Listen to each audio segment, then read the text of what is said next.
Okay. అందరికీ నమస్కారం అండి. గత 3 రోజులుగా బ్లూ మీడియాలో వస్తున్న మన market yard Gannavaram market yard గురించి కొన్ని కథనాలు వస్తున్నాయి. అందులోని మన ఎమ్మెల్యే గారికి సంబంధించి ఆయనపై ఈ ఆరోపణలు రావటం మేము చాలా ఈ విషయాన్ని బాధగా భావిస్తున్నాము. ఎందుకంటే మాకు ఈ కమిటీ ఏర్పాటు చేసిన తర్వాత అంతకుముందు ఉన్న గన్నవరం మార్కెట్ యార్డు ఎంత అవినీతి పరంగా ఉందో అందరికీ తెలిసిందే. ఇదేమి ఈరోజు కొత్తగా నేను చెప్పేది కాదు. గత ప్రభుత్వం ఎంత దారుణంగా గన్నవరం మార్కెట్ యార్డ్ని ఎంత నిర్వీర్యం చేసిందో అది తెలిసిన వారందరికీ కూడా బాగా తెలుసు. మేము ఈ కమిటీ వచ్చాక తీసుకున్న చర్యలు, కమిటీ అభివృద్ధి, అంతేకాకుండా మార్కెట్ యార్డ్లో వచ్చే అవకతవకల్ని మేము నిర్మూలించాము. మా చైర్మన్ గారు, మా యార్లగడ్డ వెంకట్రావు గారి సూచనల మేరకు చైర్మన్ గారు కూడా ఆ అవినీతిని అరికట్టి యార్డ్ని పైకి తీసుకురావాలనే ఆలోచనతో, చాలా మంచి అభిప్రాయంతో మేము ఈ కార్యక్రమం చేపట్టి ఇప్పుడు మాకిచ్చిన ఈ తక్కువ కాలంలోనే మేము యార్డ్ని అవినీతి లేకుండా చేయటమే కాకుండా యార్డ్కి ఇన్కమ్ కూడా చూపించాం. దాని ద్వారా వచ్చే ఇన్కమ్ని మన రైతులకు ఉపయోగపడాలనే ఆలోచనతో చాలా ప్రయత్నంగా చేస్తున్నారు. ఆ దిశగా కూడా మేము నడుస్తున్నాం. ఇలా ఉండగా ఈ ఆరోపణలు రావటం మా యార్లగడ్డ వెంకట్రావు గారి మీద మేము చాలా చింతిస్తున్నాము. వెంకట్రావు గారు మేము వెళ్ళి ఆయన్ని మాకు ఈ పదవి ఇవ్వండి అని మేము ఎవరివి అడగల. మమ్మల్ని నమ్మి మేము పార్టీకి చేసిన సేవకి గుర్తించి మాకు ఈ పదవి ఇచ్చారు.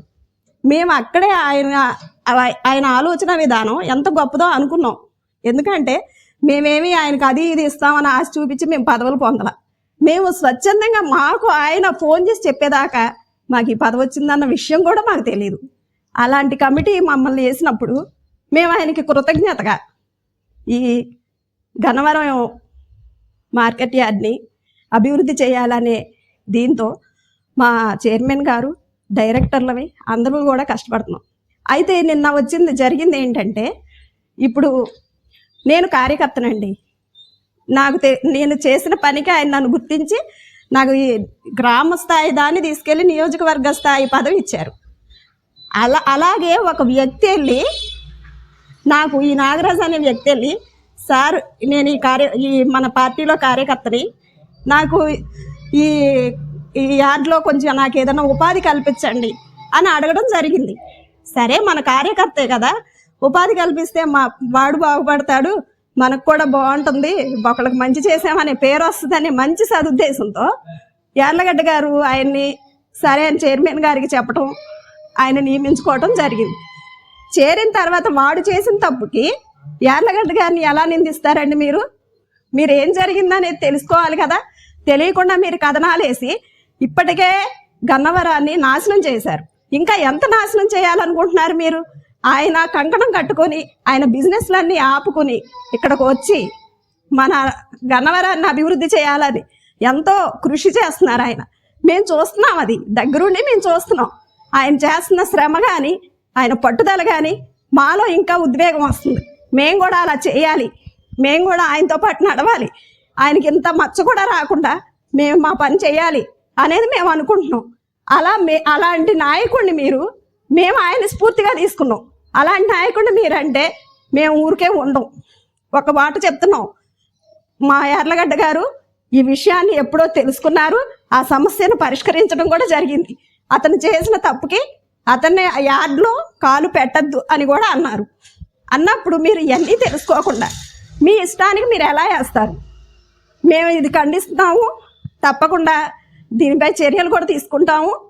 మా చైర్మన్ గారు కానీ, యార్లగడ్డ వెంకట్రావు గారు కానీ మన రాష్ట్రంలోనే నెంబర్ 1 యార్డ్గా తీర్చిదిద్దాలనే ఒక అభిప్రాయంతో మేము ఉన్నాం.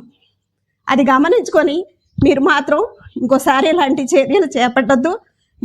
ఈ నియోజకవర్గాన్ని నాశనం చేసే కథనాలు మీరు మాత్రం ప్రచురించొద్దని మీకు చెప్తున్నాము, హెచ్చరిస్తున్నాము. జనసేనలో వాళ్ళు అడిగితే ఇవ్వకపోవటం ఏం కాదండి, చెప్పారు. ఇప్పుడు కూటమి ప్రభుత్వంలో ఇప్పుడు నాకు కూడా చెప్పారు, కూటమి ప్రభుత్వంలో ఎవరైతే మేము డైరెక్టర్లు ఉన్నామో వాళ్ళందరికీ కూడా చెప్పడం జరిగింది. అమ్మా, ఇట్లా యార్డ్లో కొన్ని షాపులు ఖాళీ అవుతున్నాయి, మీ తరపున మన యార్డ్లో పనిచేసిన వాళ్ళు, మన యార్డ్లో కాదు సారీ, మన నియోజకవర్గంలో మన కూటమి ప్రభుత్వానికి పనిచేసిన వారికి మీ తరపున ఎవరైనా ఉంటే చెప్పండి పేర్లు, మేము తీసుకుంటామని కూడా మాకు చెప్పడం జరిగిందండి. మా చైర్మన్ గారు మాకు చెప్పకుండా ఏది చేయరు. నేను చెప్తున్నాను కదా, నేను ప్రతి మీటింగ్కి అటెండ్ అవుతాను, అక్కడ ఏం జరుగుతుందో కూడా నాకు తెలుసు అనుకుంటున్నాను. నేను తెలుసు, ఎందుకంటే ఆయన నన్ను కూడా అడగడం జరిగింది. అమ్మ, నీ తరపున ఎవరైనా ఉంటే తీసుకురారా, ఇట్లా మనం ఒకరికి ఉపాధి కల్పిస్తే మంచిదే కదా అనే ఉద్దేశంతో ఆయన కూడా అన్నారు. అలాగే జనసేన వాళ్ళకు కూడా చెప్పడం జరిగింది. ఆ ప్రయత్నంలో కూడా ఉన్నారు వాళ్ళు. కాకపోతే మొన్న జరిగినవి అక్కడ ఉన్న వాళ్ళే, ఇప్పుడు ఎమ్మెల్యే గారికి సంబంధం లేదండి, చైర్మన్ గారు కూడా ఆయన సొంతంగా తీసుకున్న నిర్ణయం కూడా కాదు ఇది. అక్కడ ఉన్న ప్రజాప్రతినిధుల్ని అందరినీ కలుపుకుని మీరు ఇగోండి ఆ లిస్టు కూడా మాకు మీటింగ్ పెట్టి ఇదిగోండి ఈ లిస్టులో ఉన్న వాళ్ళకి ఇస్తున్నాం అంటే ఇవ్వటం జరిగింది. అందులో కొన్ని పేర్లు వైసీపీ వాళ్ళు ఉన్నాయండి అని కొంతమంది చెప్పడం జరిగింది. అవి తీసేసి మళ్ళీ ఇంకొంతమందిని జాయిన్ చేయడం కూడా జరిగింది. అలా జరిగింది, కానీ ఇది ఎవరి సొంత నిర్ణయం మీద చేసింది కాదండి. ఏదున్నా కూడా చైర్మన్ గారు అందరినీ కలుపుకుని పోతానే చేస్తున్నారు. యార్లగడ్డ గారికి మా వల్ల ఎలాంటి చెడ్డ పేరు రాకూడదని మేము పనిచేస్తున్నాం.